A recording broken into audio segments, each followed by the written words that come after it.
Hi everyone, my name is Durga Prasad. నేను ఇటీవల 2 days Hampi tour complete చేశాను. ఈ వీడియోలో మీకు Hampi full tour plan డీటెయిల్స్ని అందచేస్తున్నాను.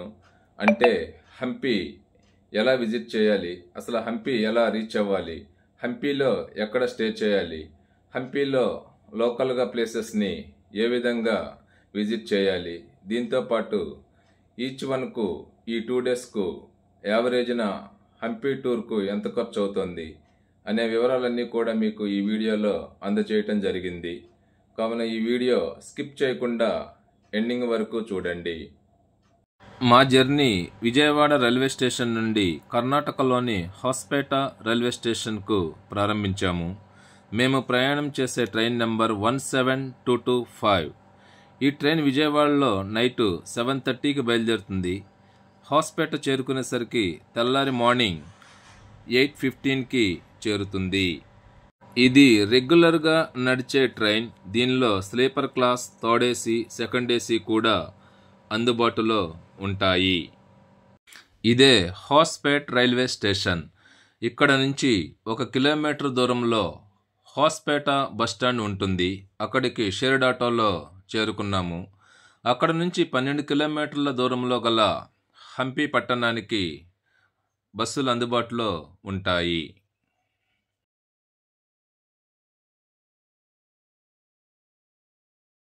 Train దిగి హంపిలో రూమ్కి చేరుకునేసరికి 11 గంటల సమయమైంది. అక్కడి నుంచి ఫ్రెష్ అప్ అయి భోంచేసి మధ్యాహ్నం 2 o'clock నుంచి సైట్ విజిటింగ్ ప్రారంభించాము.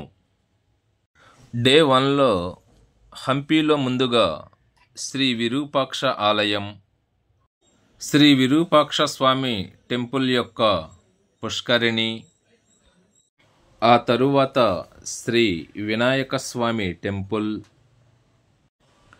శ్రీ ఉగ్ర నరసింహ విగ్రహం, ఆ తరువాత హంపిలో గల అతిపెద్ద నంది విగ్రహం, ఆ తరువాత హంపి బజార్ను విజిట్ చేశాము.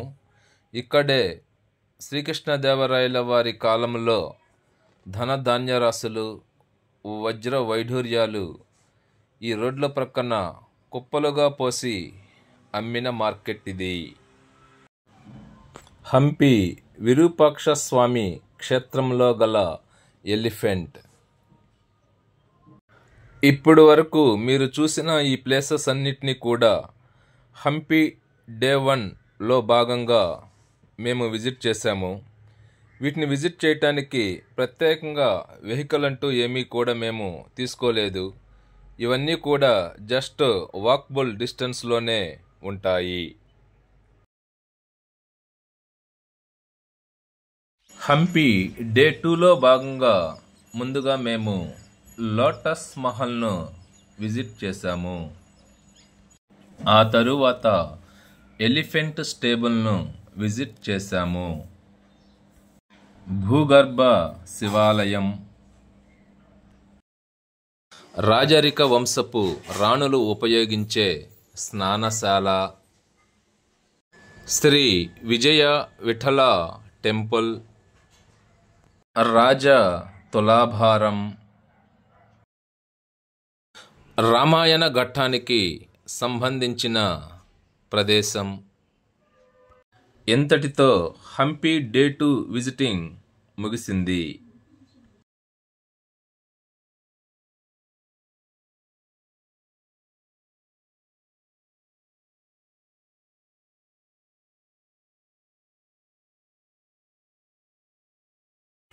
హంపి రైలు మార్గం ద్వారా ఎలా చేరుకోవాలో చూద్దాం. ముఖ్యంగా 2 తెలుగు రాష్ట్రాల నుండి, ప్రధాన నగరాల నుండి కర్ణాటకలోని హోస్పేట రైల్వే స్టేషన్కు చేరుకోవాలి.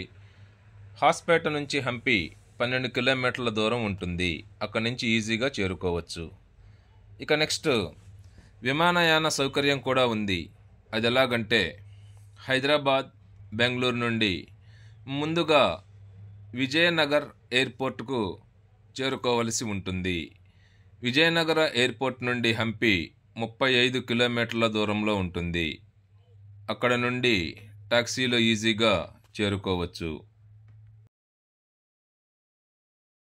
హంపీలో హోమ్ స్టే అందుబాటులో ఉంటుంది. హోమ్ స్టే అనగా అక్కడ గల ఇళ్లల్లోని వాళ్ళు తమ ఇంట్లో ఒక గదిని అద్దెకిస్తూ ఉంటారన్నమాట. ఇలా హోమ్ స్టే కాకుండా హోటల్ రూమ్సే కావాలనుకునేవారు హాస్పేట్లోనే తీసుకోవలసి ఉంటుంది, గమనించగలరు. ఇక్కడ హోమ్ స్టే నాన్ ఏసీ 1000 రూపాయల వరకు ఉంటుంది.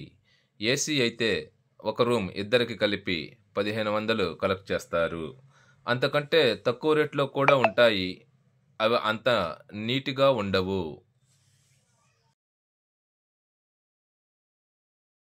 హంపీలో ఆంధ్ర మీల్స్ దొరకటం కష్టంగా ఉంది. ఉన్న ఫుడ్తో అడ్జస్ట్ అవ్వటమే మరి. హంపీ విజిట్ చేయటానికి అక్కడ ఓలా మరియు ఊబర్ సర్వీసులు అందుబాటులో ఉన్నాయి. ఇవి కాకుండా ఆటో మరియు టాక్సీలు కూడా అందుబాటులో ఉంటాయి. ఆటో వాళ్ళు హంపీ ఒక పూట విజిట్కు ఇద్దరికి కలిపి 1000 కలెక్ట్ చేస్తున్నారు. అదే టాక్సీ వాళ్ళైతే ఒక పూటకు 2000 రూపీస్ కలెక్ట్ చేస్తున్నారు. డే 2లో నేను చెప్పిన ప్లేసెస్ని విజిట్ చేయటానికి తప్పనిసరిగా వెహికల్ ఉండవలసిందే. హంపీలో లిక్కర్ మరియు నాన్ వెజ్ లభించవు.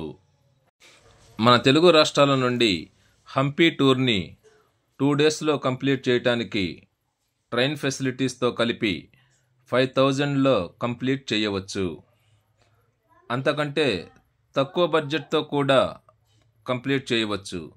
తక్కువ బడ్జెట్తో కంప్లీట్ చేయటం వల్ల ఫెసిలిటీస్ అనేటువంటివి కూడా చాలా తక్కువగా ఉంటాయి, గమనించగలరు.